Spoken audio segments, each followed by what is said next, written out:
আসসালামু আলাইকুম, স্বাগতম জানাচ্ছি বিবিসি নিউজ আন্তর্জাতিক সংবাদে। শুরুতেই সংবাদ শিরোনাম, এরপর বিস্তারিত। গাজার বোর্ড অফ পিসে যোগদান করছেন যুদ্ধাপরাধী নেতানিয়াহু। গ্রিনল্যান্ডের সার্বভৌমত্ব নিয়ে ট্রাম্পের সাথে আলোচনা হয়নি, ন্যাটো মহাসচিব। ট্রাম্পের শান্তি পর্ষদে যোগ দিচ্ছে ৯ মুসলিম দেশ। ইরানে বিক্ষোভে নিহতের সংখ্যা জানালো সরকার। দর্শক, এতক্ষণ শুনছিলেন সংবাদ শিরোনাম। এখন বিস্তারিত। আপনি যদি ইসরায়েলের ধ্বংস চান এবং মুসলিমদের পাশে থাকেন, তাহলে ভিডিওতে লাইক করে চ্যানেলটি অবশ্যই সাবস্ক্রাইব করে দিবেন এবং আপনার মূল্যবান মতামত অবশ্যই কমেন্টে লিখে জানিয়ে দিবেন। এখন বিস্তারিত। গাজার বোর্ড অফ পিসে যোগদান করছেন যুদ্ধাপরাধী নেতানিয়াহু। গাজা পরিচালনা ও পুনর্গঠনের জন্য গঠিত বোর্ড অফ পিসে যোগদান করছেন ইসরায়েলের যুদ্ধাপরাধী প্রধানমন্ত্রী বেনিয়ামিন নেতানিয়াহু। বুধবার ২১ জানুয়ারি সোশ্যাল মিডিয়ায় এক বার্তায় নেতানিয়াহুর কার্যালয় এই তথ্য নিশ্চিত করে। আল জাজিরার খবরে বলা হয়েছে, গাজা পরিচালনা ও পুনর্গঠনের জন্য বোর্ড অফ পিস গঠন করছেন মার্কিন প্রেসিডেন্ট ডোনাল্ড ট্রাম্প। এতে যোগদানের জন্য আঞ্চলিক ও আন্তর্জাতিক বিভিন্ন নেতাকে আহ্বান জানিয়েছেন তিনি। এই তালিকায় বেড়েছেন ইসরায়েলের প্রেসিডেন্ট বেনিয়ামিন নেতানিয়াহু। অথচ তার বিরুদ্ধে গাজায় যুদ্ধাপরাধের দায়ে গ্রেফতারি পরোয়ানা জারি করেছে আন্তর্জাতিক অপরাধ আদালত আইসিসি। তবে মার্কিন প্রেসিডেন্ট আইসিসির ওই পরোয়ানার কোনো তোয়াক্কা করেননি। সূত্রটি আরও জানিয়েছে, গাজায় যুদ্ধবিরতির দ্বিতীয় ধাপ বাস্তবায়নের জন্যই মূলত বোর্ড অফ পিস গঠন করা হয়েছে। ধারণা করা হচ্ছে, এর মধ্য দিয়ে ট্রাম্পের নেতৃত্বাধীন বোর্ড একদিকে গাজায় ইসরায়েলের গণহত্যা বন্ধ করার উদ্যোগ নেবে, অন্যদিকে অঞ্চলটির শাসন ক্ষমতা নির্মাণ, আঞ্চলিক সম্পর্ক পুনর্গঠন, বৈদেশিক বিনিয়োগ আকর্ষণ ও বৃহৎ পরিসরে তহবিল সংগ্রহের তদারকি করবে। তবে নেতানিয়াহুর অংশগ্রহণের কারণে বোর্ডের বস্তুনিষ্ঠতা নিয়ে উদ্বেগ সৃষ্টি হয়েছে। ইতোমধ্যে বোর্ডে নেতানিয়াহুর যোগদানের বিষয়ে আপত্তি জানিয়েছে তুরস্ক। গ্রিনল্যান্ডের সার্বভৌমত্ব নিয়ে ট্রাম্পের সাথে আলোচনা হয়নি, ন্যাটো মহাসচিব। ন্যাটো মহাসচিব মার্ক রুটে জানিয়েছেন, ট্রাম্পের সাথে বৈঠকে গ্রিনল্যান্ডের সার্বভৌমত্ব নিয়ে কোনো আলোচনা হয়নি। আলোচনার মূল বিষয় ছিল আর্কটিক অঞ্চলের নিরাপত্তা ও সেখানে চীন রাশিয়ার তৎপরতা। ন্যাটো মহাসচিব মার্ক রুটে বলেছেন, যুক্তরাষ্ট্রের প্রেসিডেন্ট ডোনাল্ড ট্রাম্পের সাথে বৈঠকে গ্রিনল্যান্ডের উপর ডেনমার্কের সার্বভৌমত্বের প্রশ্নটি আলোচনায় আসেনি।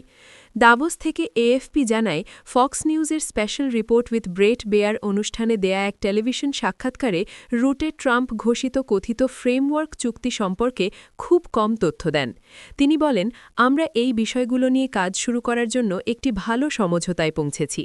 এই সময় তিনি এএফপিকে আগে দেয়া মন্তব্যের পুনরাবৃত্তি করে জানান, প্রকৃত কোনো চুক্তিতে পৌঁছাতে এখনও অনেক কাজ বাকি।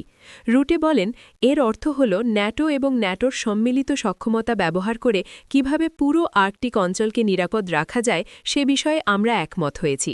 সাক্ষাৎকারে তাকে প্রশ্ন করা হয়, এই চুক্তির আওতায় গ্রিনল্যান্ড কি ডেনমার্কের অংশ হিসেবেই থাকবে? জবাবে রুটে বলেন, আজ রাতে প্রেসিডেন্টের সাথে আমার আলোচনায় এই বিষয়টি আর উত্থাপিত হয়নি। তিনি আরও বলেন, প্রেসিডেন্টের মূল মনোযোগ ছিল দ্রুত পরিবর্তনশীল পরিস্থিতি এবং চীন ও রাশিয়ার তৎপরতা বৃদ্ধির প্রেক্ষাপটে বিশাল আর্কটিক অঞ্চলকে কিভাবে সুরক্ষিত রাখা যায়। আমাদের আলোচনার কেন্দ্রবিন্দু ছিল এটিই। ট্রাম্পের শান্তি পর্ষদে যোগ দিচ্ছে ৯ মুসলিম দেশ। সৌদি আরব, কাতার, তুরস্ক সহ ৯টি মুসলিম প্রধান দেশ ট্রাম্পের নেতৃত্বাধীন শান্তি পর্ষদে যোগ দিতে সম্মত হয়েছে, যা মূলত গাজা সংকট মোকাবিলায় কাজ করবে।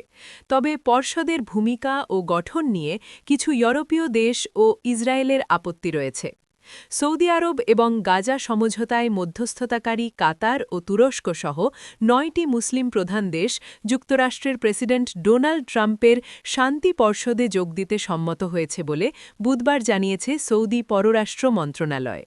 রিয়াদ থেকে এএফপি জানায়, এক যৌথ বিবৃতিতে রিয়াদ জানিয়েছে সৌদি আরব, কাতার, তুরস্ক, মিশর, জর্ডান, ইন্দোনেশিয়া, পাকিস্তান এবং সংযুক্ত আরব আমিরাতের পররাষ্ট্রমন্ত্রীরা অভিন্ন সিদ্ধান্তে এই পর্ষদে যোগ দেওয়ার কথা ঘোষণা করেছেন। ট্রাম্প এ পর্ষদের চেয়ারম্যান থাকবেন এবং তারা গাজা সংকট নিয়ে ট্রাম্পের শান্তি প্রচেষ্টা সমর্থন করছেন। কুয়েত পরবর্তীতে সামাজিক যোগাযোগ মাধ্যমে এক্স-এ পোস্ট করেছে যে তারাও পর্ষদে যোগ দিচ্ছে। বহু নেতাকে আমন্ত্রণ জানানো হয়েছে, যেখানে স্থায়ী আসনের জন্য $100 কোটি এবং $1 বিলিয়নের অনুরোধ ছিল। সৌদি বিবৃতিতে কোনো অর্থ প্রদানের উল্লেখ নেই। মূলত গাজার পুনর্গঠনের তদারকি করার জন্য তৈরি হলেও পর্ষদের গঠনতন্ত্র বলে যে এর কার্যক্রম শুধুমাত্র গাজায় সীমিত নয় এবং এটি জাতিসংঘের সাথে প্রতিদ্বন্দ্বিতা করতে চায়।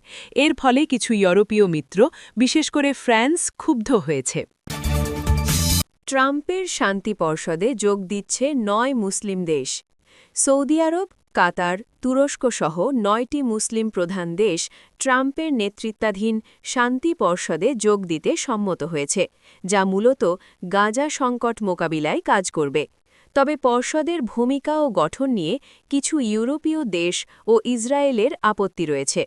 সৌদি আরব এবং গাজা সমঝোতায় মধ্যস্থতাকারী কাতার ও তুরস্ক সহ 9টি মুসলিম প্রধান দেশ যুক্তরাষ্ট্রের প্রেসিডেন্ট ডোনাল্ড ট্রাম্পের শান্তি পর্ষদে যোগ দিতে সম্মত হয়েছে বলে বুধবার জানিয়েছে সৌদি পররাষ্ট্র মন্ত্রণালয়। রিয়াদ থেকে এএফপি জানায়, এক যৌথ বিবৃতিতে রিয়াদ জানিয়েছে সৌদি আরব, কাতার, তুরস্ক, মিশর, জর্ডান, ইন্দোনেশিয়া, পাকিস্তান এবং সংযুক্ত আরব আমিরাতের পররাষ্ট্রমন্ত্রীরা অভিন্ন সিদ্ধান্তে এই পর্ষদে যোগ দেওয়ার কথা ঘোষণা করেছেন। ট্রাম্প এই পর্ষদের চেয়ারম্যান থাকবেন এবং তারা গাজা সংকট নিয়ে ট্রাম্পের শান্তি প্রচেষ্টা সমর্থন করছেন। কুয়েট পরবর্তীতে সামাজিক যোগাযোগ মাধ্যমে এক্স-এ পোস্ট করেছে যে তারাও পর্ষদে যোগ দিচ্ছে। বহু নেতাকে আমন্ত্রণ জানানো হয়েছে, যেখানে স্থায়ী আসনের জন্য $100 কোটি বা $1 বিলিয়নের অনুরোধ ছিল। সৌদি বিবৃতিতে কোনো অর্থ প্রদানের উল্লেখ নেই। মূলত গাজার পুনর্গঠনের তদারকি করার জন্য তৈরি হলেও পর্ষদের গঠনতন্ত্র বলে যে এর কার্যক্রম শুধুমাত্র গাজায় সীমাবদ্ধ নয় এবং এটি সাথী-জাতির সাথে প্রতিদ্বন্দ্বিতা করতে চায়। এর ফলে কিছু ইউরোপীয় মিত্র, বিশেষ করে ফ্রান্স, ক্ষুব্ধ হয়েছে।